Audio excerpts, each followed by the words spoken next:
Today, we want to consider the love of God. When God loves a man, it's important for you to know it, because a lot of things will depend on your understanding of God's love. For instance, your faith may never be strong until you are sure of the love God has for you. The Bible speaking in Romans 8:32, it said, if he did not withhold his only begotten son, but gave him freely for us, it said, how shall he not with him also freely give us all things?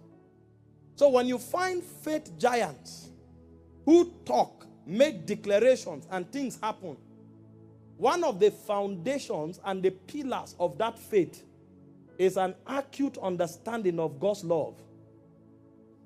Because every other thing you demand is part of the also. The main thing God has to give you is his son. And the Bible said because of his love, he gave him freely for you.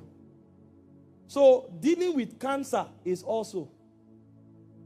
Prosperity is also. Spiritual empowerment is also. The real thing that was hard for God was his son.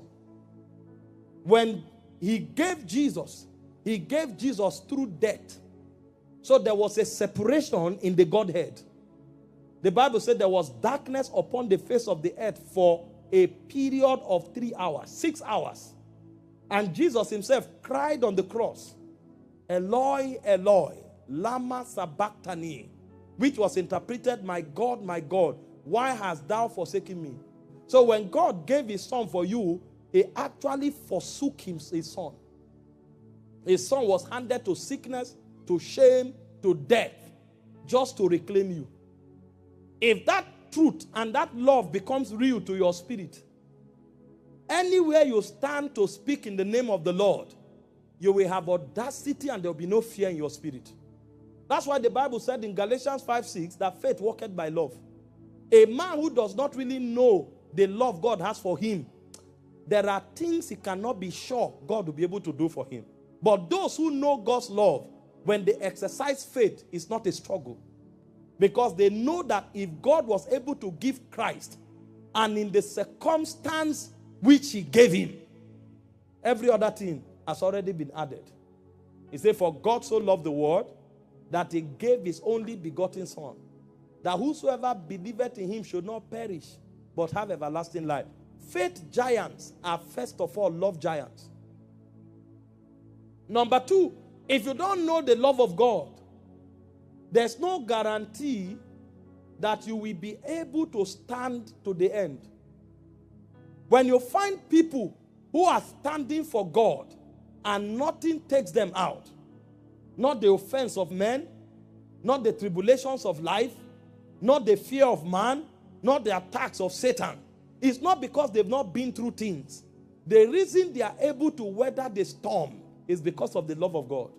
If you study Romans chapter 8, I think that's verse 38 and 39, Paul was speaking. He said, what is it that can separate us? Okay, go to verse 36. Since you projected, let's read it. When you find people who stand for God, having been through every form of trial, it's because they have understood the love of the Father. He said, who shall separate us from the love of Christ? He says, shall tribulation or distress or persecution or famine or nakedness or peril or sword? So, stamina to stand to the end is not just prayer. It's not just fasting. It's the revelation of the love of God. A man who prays and does not know the love of God will fall. If the right challenge hit him, you'll be amazed. But those who love God, even if they fall, give them time, they will rise again. See, that love will constrain them. They will never leave God forever. When you find a man who wanders away from God, he never really caught the love of God. Those who catch the love of God, no matter where Satan or circumstances throw them to, one day you will see them crawl out of that pit and still come to the feet of the master. Because that love will never, it doesn't diminish. It's a constraining power. Paul said the love of Christ constraineth us. It can constrain you. 2 Corinthians 2:14 or 15. It constrains you. So the guarantee that you will stand to the end is a function of your revelation of the love of God. So it's important for you to understand that subject. Many have not understood the love of God. That's why even their relationship with God is still powered by uncertainty and fear. When you find people who struggle to maintain a walk with God, they have not understood the love of God.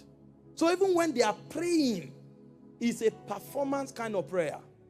They still want to meet certain standards. They are still trying to make God love them more. Now, I'm not saying when you love God, you won't pray. You will even pray much more. But prayer for you will no longer be a performance. It will be a product of intimacy. Because you are sure that God loves you. And if there's a day where you couldn't pray or couldn't fast, you will not think that your relationship with God has diminished. In fact, those who love God, even when they fall, they run to God. They don't run to man.